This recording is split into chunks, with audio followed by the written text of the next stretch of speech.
Outremernews.fr, le site de l'actualité Outre-mer, 24 heures sur 24 et 7 jours sur 7. Retrouvez la chaîne Outremer News sur YouTube. Guadeloupe, actualité. Nous commençons cette édition info avec un couvre-feu. Le préfet a mis en place un couvre-feu de ce soir, vendredi 25 octobre, 19h, jusqu'à demain, samedi 26 octobre, à 6h du matin. Une mesure pour prévenir tout risque qui pourrait troubler l'ordre public. Ce couvre-feu vise à garantir la sécurité des habitants, la protection des biens, ainsi que le maintien de la tranquillité publique dans cette période sensible. Les déplacements autorisés sont les urgences sanitaires, les impératifs professionnels, les déplacements liés à l'aérien ou au maritime, les interventions pour porter assistance à une personne en danger. Ces exceptions devront être dûment justifiées car les forces de l'ordre assureront un contrôle strict de chaque déplacement pendant ce couvre-feu. Et donc, vous l'aurez compris, cette actualité qui frappe l'île, un blackout général. La Guadeloupe privée d'électricité ce vendredi 25 octobre 2024, une conséquence de la grève qui oppose depuis plusieurs semaines la branche énergie de la CGTG et la direction d'EDF Production électrique insulaire. 230 000 foyers privés d'électricité depuis 8h30 aujourd'hui, avec des conséquences majeures sur le réseau téléphonique, l'aéroport ou encore les hôpitaux. Écoutons tout de suite Nathanaël Vérin, représentant de la FECGTG, qui évoque des menaces de licenciement masquées par la direction et la nécessité de régler les problèmes de la centrale par la venue de M. Maillard, directeur général de DFPEI. Il est au micro d'Olivier Félix. On avait quelques points à voir avec notre direction. La direction a quitté la table vendredi dernier là où on était à la dette avec le facilitateur, sans donner réponse, en tout cas, à nos revendications. On a reçu lundi un protocole de fin de conflit, plutôt, avec des choses que l'on ne s'était pas dit sur la table. Il y avait des choses qu'on avait mentionnées, qu'on s'était mis d'accord, qui ont été enlevées du document. Aujourd'hui, il est question pour nous de revendiquer deux choses. Nous avons des collègues qui reçoivent des courriers où on leur dit qu'ils sont éligibles au départ à la retraite parce qu'ils ont mené des actions de grève. Nous savons très bien ce que ça veut dire. Ça veut dire qu'on menace les grévistes de licenciement. Il est hors de question qu'en tout cas à DFPEI Jarry, ça se passe comme ça. Si la direction prend ce chemin, l'organisation syndicale en tout cas sera là pour justement lui rappeler qu'en Guadeloupe, le droit de grève a été acquis et on y tient, nous en tout cas à la FECGTG. Concernant l'autre point, nous avons demandé un négociateur qui était capable de répondre à nos besoins, à nos attentes. Aujourd'hui, on nous a envoyé M. Le Goff qui arrive au bout de son mandat. La demande initiale, c'était que M. Maillard puisse venir. Aujourd'hui, nous réitérons la demande. Que M. Maillard, directeur de DFPEI, puisse se déplacer en Guadeloupe pour régler les problèmes. La direction nous oppose le fait de vouloir sortir d'un conflit. Non, on ne va pas sortir d'un conflit. On va régler les problèmes que nous avons dans la centrale. Oui, la centrale a été mise à l'arrêt ce matin. Nous signalons aussi que la centrale de production des TAC d'EDF SEI Bergevin, elle aussi, est à l'arrêt. Là, on a reçu l'ordre du préfet et de la gendarmerie de quitter les lieux. Les collègues qui sont réquisitionnés sont au nombre de 5. Donc, ils sont actuellement à la centrale et on va leur demander de redémarrer le matériel. Nous ne ferons pas d'entrave à la liberté de travail des salariés. Tous les salariés qui seront réquisitionnés par le préfet viendront à poste et redémarreront les 10 moteurs qui sont disponibles pour produire du courant pour toute la Guadeloupe. Nous, grévistes, sommes sur notre piquet de grève et nous attendons réponse de Mme Pégamba concernant la venue d'un facilitateur de la direction de DFPEI en la personne de M. Maillard pour négocier avec nous. Et parallèlement, afin de savoir à quoi s'attendre dans les prochaines heures en matière de retour d'électricité sur le territoire, Marilyn Bassette, directrice régionale d'EDF Archipel Guadeloupe, s'exprime. Elle regrette par ailleurs les méthodes employées par les agents grévistes, prenant la population en otage. Ces propos ont été recueillis par Harold Luce et Maxime Morel. Depuis 8h30 ce matin, nous sommes tous privés d'électricité. C'est toute la Guadeloupe entière qui est privée d'électricité, même les clients propriétaires, même les hôpitaux. Cela est consécutif à l'arrêt brutal de tous les moteurs de la centrale de PUI Pointe-Jarry. Maintenant, pour rétablir tout cela, c'est pas simplement appuyer sur un bouton. C'est très long, c'est une opération complexe et très précise à mener. On a besoin d'un moyen de production pour donner le premier démarrage Et donc ça, c'est une turbine à combustion qui est chez SEI. Nous sommes en cours de la coupler. Ensuite, progressivement, il faudra reprendre les différents sites de production qui seront disponibles à ce moment-là. Et une fois qu'on a les sites de production reconnectés au réseau, on peut progressivement remettre des clients connectés autour de ces moyens de production. Et donc, c'est plusieurs heures qui seront nécessaires pour avoir de l'électricité. On envisage, nos premières estimations conduisent autour de 15 heures pour avoir un début de retour à la normale. Ce retour à la normale va bien sûr dépendre si nous avons les moyens de production en face. Mais on pourra réalimenter des clients. Donc ce sera très progressif, au fur et à mesure, par poche différentes des clients. C'est tous les foyers, donc ce sont les 230 000 foyers qui sont impactés, ce sont toutes les entreprises, ce sont même les hôpitaux, c'est vraiment tous les services qui sont impactés aujourd'hui. 15 heures, c'est une estimation, je le dis, ça pourrait être plus rapide si tout se passe bien, ça risque aussi d'être plus long si on a quelques soucis sur le système. Le dernier blackout date de 2014. Donc ça fait 10 ans, c'était des incidents techniques. Moi, je trouve que c'est tout à fait irresponsable d'aller jusqu'au blackout, de priver toute la Guadeloupe d'électricité pour des revendications, alors qu'il y a les moyens pour gérer ce genre de situation. Il y a des organismes statutaires pour gérer les situations des employés, à la fois pour l'organisation. Il y a d'autres recours, et si certaines personnes ont des doutes, il y a les juges, il y a les tribunaux, il y a vous voyez, j'en perds mes mots, tellement je trouve ça scandaleux. Aujourd'hui, on a vraiment des moyens pour pouvoir résoudre des problèmes sociaux internes. Priver toute la Guadeloupe de cette manière-là de l'électricité, c'est une position tout à fait irresponsable. Et vous l'aurez compris, il va falloir faire preuve encore de patience. Écoutons maintenant Xavier Lefort, préfet de la Guadeloupe, qui a réagi à la situation en activant le centre opérationnel départemental et en réquisitionnant les agents de DFPEI afin de réalimenter en électricité le territoire. Regardons les images de la préfecture. Donc, il s'est passé à 8h30 ce matin un événement d'une particulière gravité, puisque des salariés grévistes de DFPEI ont procédé à l'arrêt d'urgence, ou à l'arrêt complet de la centrale de Jarry. Cet arrêt brutal et complet de la centrale a conduit à l'effondrement de l'ensemble du système électrique en Guadeloupe, ce qu'on appelle en termes électriques un blackout. Donc c'est une situation extrêmement grave. Vous imaginez, tout le monde est privé d'électricité. Elle est extrêmement grave parce que sont notamment privés d'électricité l'ensemble des services hospitaliers, des services de secours, des forces de sécurité. Voilà. Donc la première réaction du préfet, ça bien évidemment était d'assurer, dans ce contexte, la sécurité de la population. Donc, dès que nous avons eu cette information, j'ai activé le centre opérationnel départemental, de façon à réunir autour de moi l'ensemble des services de l'État, mais également l'ensemble des autres services qui concourent au service public. Par exemple, les opérateurs de téléphonie, évidemment EDF, et bien sûr, parmi les services publics, les pompiers, l'agence régionale de santé, les forces de police et les forces de gendarmerie. Ma première préoccupation, c'est évidemment les établissements de santé. Alors là, à ce stade, l'ensemble des groupes électrogènes, selon les informations qui sont à ma disposition, ont pu prendre le relais au CHU, au CHBT, dans les autres centres hospitaliers. Ça, c'est vraiment la première priorité. La deuxième priorité pour le préfet, c'est ce qu'on appelle les personnes à haut risque vital. C'est-à-dire les gens qui sont chez eux, sous respirateur, sur un lit médicalisé, qui sont en dialyse à domicile. Donc la première priorité avec l'ARS, évidemment, de pouvoir s'assurer, et les services de secours, et notamment le SAMU, de pouvoir assurer la mise en sécurité, si nécessaire, de ces personnes. Ça, c'est la priorité absolue. L'objectif numéro 2, c'est de rétablir le plus rapidement possible le fonctionnement électrique. Pour rétablir le fonctionnement électrique, il faut bien sûr relancer les moyens de production qui se sont, en termes électriques, effondrés. J'ai pris mes responsabilités en prenant un arrêté de réquisition vis-à-vis des personnels, des salariés nécessaires et suffisants pour relancer et pour faire fonctionner le site de PEI. Voilà. Donc c'est un acte grave de la part du préfet.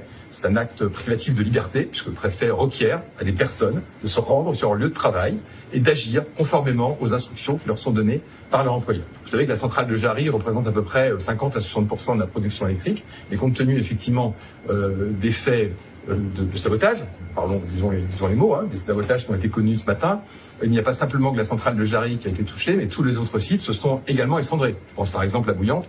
Je pense par exemple à Albioma. Donc aujourd'hui, on est dans une remise en fonction qui va prendre du temps. Voilà, c'est pas immédiat. Il faut reconnecter l'ensemble du réseau, assurer effectivement le fonctionnement du réseau, reconnecter progressivement l'ensemble des moyens électriques de l'archipel pour retrouver un fonctionnement normal. Et nous poursuivons avec donc des coupures qui ont des répercussions lourdes sur les entreprises du territoire. Écoutons tout de suite des témoignages qui ont été recueillis par Harold Lulus et Maxime Morel. La matinée a commencé tranquillement à 8h30 quand soudain, coupure d'électricité. Donc impossibilité de répondre favorablement à nos clients, d'autant plus que notre magasin est dans le noir, on ne voit plus rien. En termes de sécurité, on ne peut pas se déplacer. Donc c'est un peu préjudiciable pour l'ensemble de nos clients. Ça se passe bien parce que notre groupe électrogène prend le relais au bout de 40 secondes à peu près. Donc nos clients ont pu continuer à s'entraîner, mais on est fortement impacté comme tout le monde. On est pas mal pénalisé là tout de suite puisque l'activité est quasiment bloquée, on ne peut pas faire grand-chose, on ne peut pas traiter les mails, on ne peut pas traiter les appels téléphoniques ou même pour certains clients, on ne peut pas faire des commandes, tout simplement. Pas de clientèle, le temps passe lentement. Voilà, dur journée pour nous aujourd'hui. On a réussi grâce à nos moyens à nous de nous dépanner pas mal grâce à un groupe électrogène, mais ça reste quand même très très très compliqué. 50 €. Voilà. Et le reste, la carte bleue qui est faite de l'autre côté. Il faut tout écrire à la main, comme à l'âge de pierre. On a essayé de faire quelque chose, mais il n'y a pas de clients. Il n'y a pas de clim, il n'y a pas de clients. C'est grave. Et les gens, les restaurateurs, tout ça, personne ne pense à ça. Ça a quand même un impact sur nos machines. Il y a beaucoup d'électronique, on a beaucoup d'appareils avec des onduleurs. Mais malheureusement, ça a quand même un impact. J'espère qu'on ne perdra aucune de nos machines. Pour le moment, on n'a pas encore vérifié, effectivement. Ça reste à voir, ça reste à prévoir d'ailleurs. Surtout au niveau de la climatisation, les ordinateurs. Oui, il faudrait qu'on vérifie tout ça et on espère qu'on n'aura pas de dégâts à ce niveau-là. Ça. Non, au niveau matériel, non, puisqu'on a des onduleurs, on a des systèmes de sécurité qui permettent de maintenir en toute sécurité notre système informatique. Mais néanmoins, c'est vrai que la plus grosse perte, c'est par rapport à nos clients. On ne peut pas répondre à la demande de nos clients et c'est vraiment dommageable. Et toujours dans cette actualité sensible, une brève qui nous est parvenue du CHU de la Guadeloupe qui indique qu'une coupure d'électricité généralisée a affecté les installations du centre hospitalier, impactant le site principal de Chauvel, le pôle logistique, ainsi que plusieurs sites distants, notamment le pôle parents-enfants. Cette interruption de service d'EDF, pour laquelle une résolution est annoncée vers 15 h, est suivie de près par les équipes techniques et la crise de l'hôpital. Dès la constatation de la coupure, les équipes de maintenance ont activé les groupes électrogènes sur l'ensemble des sites concernés. Ces dispositifs d'alimentation, de secours, permettent de maintenir le fonctionnement continu des secteurs essentiels, notamment le bloc opératoire, les services d'urgence, de réanimation, les soins aigus et l'hospitalisation. En parallèle, les activités logistiques et de restauration sont également sécurisées, assurant le bon déroulement des opérations de soutien aux soins. Les unités critiques de l'hôpital disposent d'une autonomie de 72 heures, grâce aux groupes électrogènes et aux dispositifs de sécurité prévus dans ce type de situation. La continuité des soins reste ainsi pleinement garantie pour tous les patients, avec une vigilance particulière pour les équipements sensibles, notamment en radiologie et pour le bloc opératoire, où des dispositifs additionnels assurent une stabilité énergétique essentielle. Tout ceci afin d'anticiper toute éventualité. L'hôpital a mobilisé des renforts spécialisés en maintenance qui restent sur site pour assurer une intervention immédiate en cas de besoin. Les opérations sont coordonnées en lien étroit avec EDF, qui a demandé de maintenir les groupes électrogènes en fonctionnement. Le CHU de la Guadeloupe tient à rassurer le public sur la mobilisation complète de ses équipes pour maintenir la qualité des soins et la sécurité des patients. Et sans transition sur notre plateau, je reçois notre invitée du soir, Lucie Théa-Iotupa, on va y arriver. Vous êtes directrice enfance, famille, jeunesse au conseil départemental de la Guadeloupe. On l'a vu, une information bien sensible en ce moment, mais malgré tout, des événements qui sont prévus, et notamment le 30 octobre, puisque nous allons fêter les 50 ans de la protection maternelle et infantile en Guadeloupe. Et dans ce cadre-là, il y aura donc une journée, on va dire, organisée au Fort Fleur d'Épée, et vous venez nous en dire plus sur ce plateau. Tout à fait, on est très heureux au niveau du conseil départemental de célébrer cette année, donc le 30 octobre au Fort Fleur d'Épée au Gosier, les 50 ans de la protection maternelle et infantile. Protection maternelle et infantile qui est présente aujourd'hui dans l'ensemble des communes de Guadeloupe, dans l'ensemble de nos centres locaux d'action sanitaire et sociaux, pour accompagner les femmes enceintes, généralement à partir du 4e mois de grossesse, pour accompagner également les enfants de 0 à 6 ans dans le cadre de la santé, un accompagnement social, un accompagnement éducatif aussi, mais qui a un rôle également de prévention en matière de sexualité et de planification familiale. Donc un rôle assez complet pour les familles et on a l'honneur de célébrer cette année les 50 ans de cette très belle politique publique. Alors 50 ans de cette politique publique, on le rappelle au Fort Fleur d'Épée, ça va être de 11h à 16h30. À quoi s'attendre en termes de programme pour ceux qui se rendront sur les lieux? Alors on aura une journée très active à destination de l'ensemble des familles avec une entrée gratuite et ouverte à tous. On a différents ateliers, des ateliers jeux pour les enfants, des ateliers massage bébé, portage bébé, allaitement, des ateliers aussi pour accompagner les parents dans les pratiques éducatives, notamment au domicile, comment ne pas laisser son enfant devant un écran, mais que faire avec lui au domicile. Et puis des stands qui sont dédiés à mieux connaître les métiers de la PMI, puisqu'on a un grand nombre de professionnels qui sont à la disposition de la population en Guadeloupe aujourd'hui. On a des médecins, des sages-femmes, des infirmières puéricultrices. On a également des éducatrices de jeunes enfants. Donc l'ensemble de ces professionnels seront présents pour parler de nos missions et de l'ensemble des ateliers qui sont mis en place. Alors parlons de vos missions. La PMI en Guadeloupe, protection maternelle infantile, on le rappelle. Quels sont les enjeux majeurs d'une telle politique publique aujourd'hui en Guadeloupe?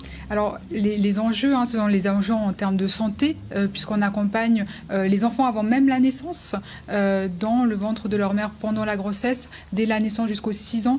Ce sont des années assez charnières pour bâtir le potentiel, en tout cas les fondations en termes de santé de chaque individu. Donc c'est une phase très très importante. Et l'essentiel pour nous, c'est d'avoir un rôle d'information, de sensibilisation, de prévention, mais aussi d'accompagnement en matière de santé pour l'ensemble de ces familles, pour éviter un ensemble de difficultés qu'on rencontre en Guadeloupe de manière assez généralisée et plus encore que dans l'Hexagone, avec un taux de mortalité périnatale plus important, des grossesses non désirées qui représentent près d'un tiers des grossesses en Guadeloupe, contre 4% dans l'Hexagone. Donc c'est énorme. On a des indicateurs qui sont assez alarmants, préoccupants. Et donc le rôle de la protection maternelle et infantile est très important pour justement accompagner l'ensemble des familles dans leur projet de maternité, dans leur projet de famille, mais aussi dans la construction de la santé de chaque individu. Très bien, et donc c'est lors de cette journée, on pourra donc se renseigner, on le rappelle à tout le public qui nous regarde, à nos téléspectateurs. Je le disais, de 11h à 16h30. Il y a également, j'ai trouvé ça très intéressant, des navettes qui seront mises en place au départ du Palais des Sports du Gosier pour se rendre au Fort Fleur d'Épée. C'est important aussi pour vous d'assurer une accessibilité pour tous? Bien sûr, la PMI a vocation à accueillir de manière universelle l'ensemble des familles et c'est quelque chose auquel on est très attaché dans l'ensemble de nos événements, de permettre à l'ensemble des familles de venir, y compris celles qui ont des difficultés en termes de transport, en termes d'accessibilité. Donc c'est important pour nous que toutes et tous puissent participer. Très bien. On le rappelle, donc ce rendez-vous le 30 octobre au Fort Fleur d'Épée. Infoline également, une ligne téléphonique, le 0590 21 58 66. 0590 21 58 66. Ce sont donc les 50 ans de la PMI en Guadeloupe. Et donc vous donnez rendez-vous à nos téléspectateurs nombreux au Fort Fleur d'Épée, on le rappelle, le samedi 30 octobre. Merci de vous être arrêté sur notre plateau. Lucie Tetaio Tupa. Voilà, j'ai réussi. Merci de vous être arrêté sur notre plateau. On vous souhaite une excellente soirée et également une belle manifestation ce 30 octobre. Merci à tous.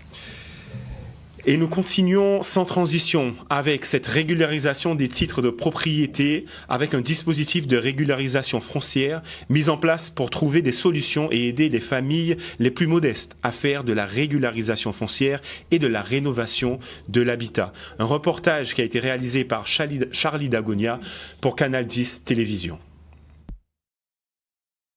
L'idée d'avoir mis en place ce dispositif et en soi novateur, c'est de pouvoir permettre à chaque personne, chaque famille, d'émarger au titre d'un prêt pour pouvoir solder son terrain en même temps, et c'est ça tout l'avantage de ce dispositif, mais en même temps d'améliorer son habitation, parce que très souvent c'est des habitations qui ont elles aussi 30-40 ans, puisque comme je vous le disais, c'est des dispositifs qui datent, enfin des occupations qui datent des années 80.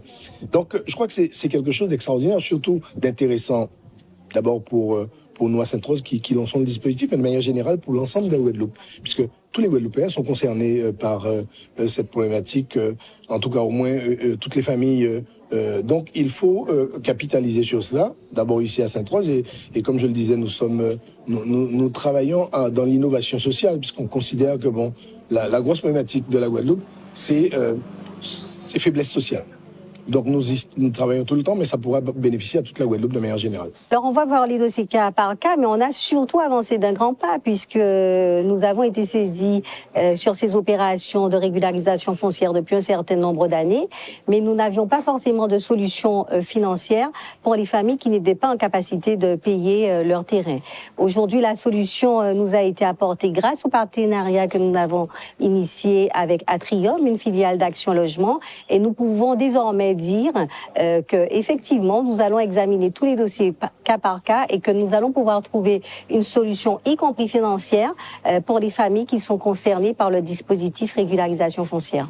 Action Logement est un organisme paritaire et donc les partenaires sociaux ont décidé de doter une structure qui s'appelle Atrium, qui est un guichet unique de fonds pour pouvoir aider les familles les plus modestes à la fois faire de la régularisation foncière, mais aussi accéder à la rénovation de l'habitat. Donc nous avons signé un partenariat avec EPF Terre Caraïbes qui nous permet justement de venir compléter l'aspect financier, construire l'ingénierie financière de la régularisation foncière pour les familles les plus modestes. Moi je considère qu'à partir du moment où quelqu'un ne peut pas payer, on lui trouve une solution. Maintenant, si quelqu'un ne veut pas payer, ça c'est autre chose. À ce moment-là, nous allons prendre des sanctions, parce que je considère qu'il ne faut pas qu'il y ait de malhonnêtes dans le dispositif. Moi, je m'appuie, enfin, je prends du temps à faire en sorte que les Guadeloupéens puissent trouver des solutions, en l'occurrence des Sainte-Rosiens. Pour ceux qui seront de mauvaise foi, eh bien, nous allons prendre des dispositions pour ou saisir les terrains, puisqu'ils ne veulent pas payer, ou sinon prendre des dispositions avec les services fiscaux. Et suite au couvre-feu qui a été annoncé, de nombreuses manifestations sont notamment annulées, notamment cette manifestation autour du funérarium des PFA Bira, cette invitation qui avait été faite pour le deuil et la foi, un événement familial social qui devait se dérouler à Pointe-à-Pitre au boulevard de l'Hôpital, est donc annulée en raison du couvre-feu déclenché par le préfet de Guadeloupe. Et donc, rappel de cette info importante ce soir, ce couvre-feu qui a été mis en place par le préfet de Guadeloupe à partir de ce soir 19h jusqu'à demain 6h du matin, une mesure pour prévenir tout risque qui pourrait troubler l'ordre public. Ce couvre-feu vise à garantir la sécurité des habitants, la protection des biens ainsi que le maintien de la tranquillité publique dans cette période sensible. Les déplacements qui sont autorisés sont pour urgence sanitaire, les impératifs professionnels, les déplacements liés à l'aérien ou au maritime, les interventions pour porter assistance à une personne en danger. Attention, car ces exceptions devront être dûment justifiées. Les forces de l'ordre assureront un contrôle strict de chaque déplacement pendant ce couvre-feu. Outremernews.fr, le site de l'actualité Outre-mer, 24 heures sur 24 et 7 jours sur 7. Retrouvez la chaîne Outremer News sur YouTube.